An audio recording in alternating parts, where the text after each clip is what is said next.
Sorry to use stock footage. My computer can't handle OBS and Minecraft at the same time. So let's talk about dopamine detoxing. Dopamine detoxing is basically where you try to reset or lower your baseline dopamine levels so that way you can achieve a variety of effects. These effects include enjoying work more often. That's the big one, right? You're going to enjoy work more often. You're going to enjoy simpler things like reading. You're going to have a longer attention span. You're going to have more discipline. You're going to procrastinate less. So there are lots of merits to dopamine detoxing. It is actually quite the effective tactic. And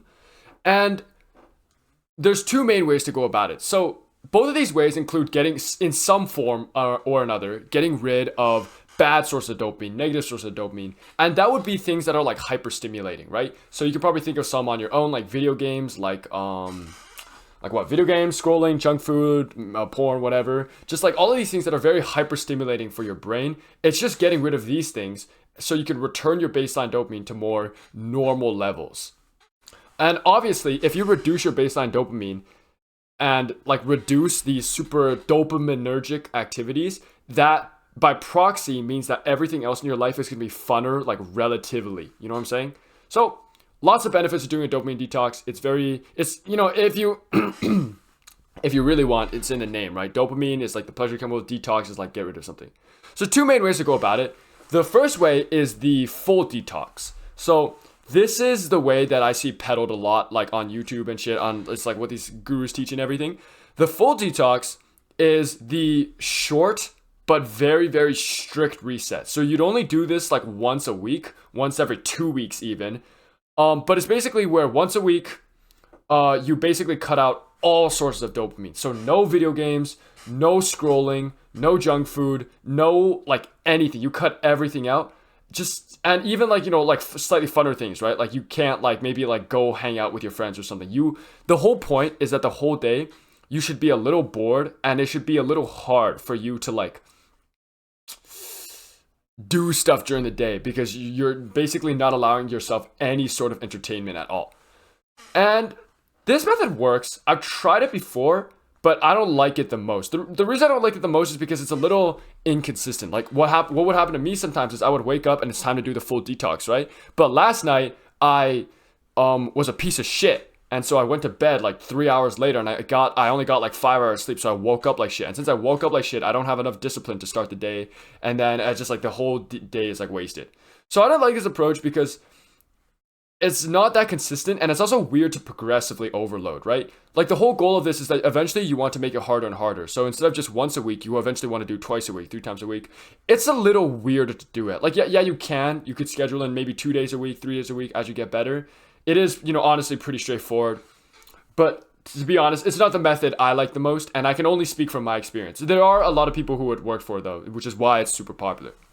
The main method that I like more is sort of the lifestyle form of dopamine detoxing. So it's something you do every single day, but you do it less strictly, right? So instead of doing it once a week, you do it every single day for the rest of your life, or at least you try to, but it's less strict. So you don't get rid of every single source of hyper dopaminergic activities right away. You pick one and you try and stick with that one and you just cut that one out from your life.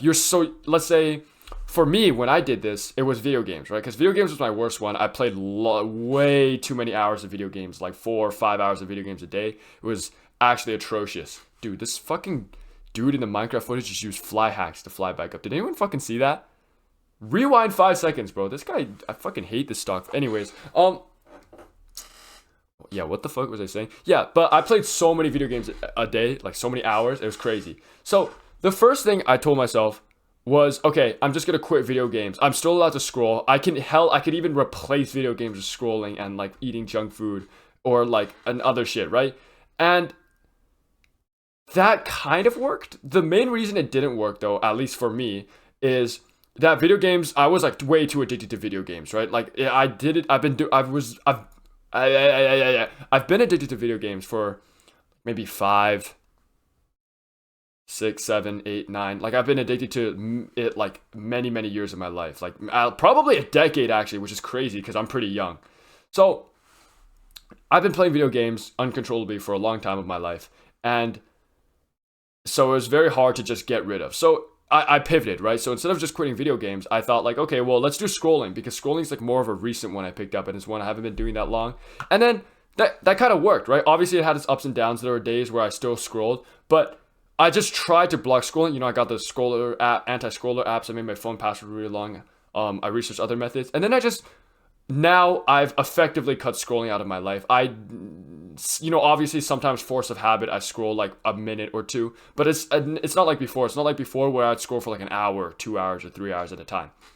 And then now I'm working on video games, and I think I've made a lot of progress with video games as well. Instead of playing like 4 or 5 hours uncontrollably, I can like semi-control it now. So I can basically tell myself every day, like, okay, maybe only play an hour. Or if I'm really busy, sometimes I don't play it at all. So like, I'm getting there, right? I'm getting that control. And I think it's all because of this sort of lifestyle way of dopamine detoxing. And if I'm being honest with you, it's the exact same as just quitting a bad habit. So you're just quitting bad habits over and over. But I think I like it more because it's more consistent. It's something you do every day rather than once a week. But yeah, that's basically the video on dopamine detoxing. I don't really have that much to say, to be honest. I'm really sorry that this went out super late.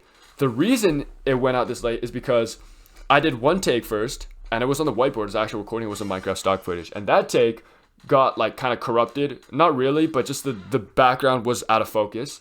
And the second take, I realized that my mic was sort of out of position the whole time, so my audio sounded really bad. I didn't want to upload either of those. Then I said, fuck it, I'll just do commentary, and I opened Minecraft and I tried to do it, and it just wouldn't fucking work. And I was just like, okay, fuck it, let's get some retarded parkour footage, bro. Like, look at this bitch jumping, bro. Holy shit, this guy's ass at parkour. Like, these are the easiest jumps known to fucking mankind. If he misses this, holy shit, I'd actually gonna go berserk. Okay, thank God. Okay, but yeah, that's basically the video. If you have any questions, comments, hit me up in the comments. But that's really everything. See ya.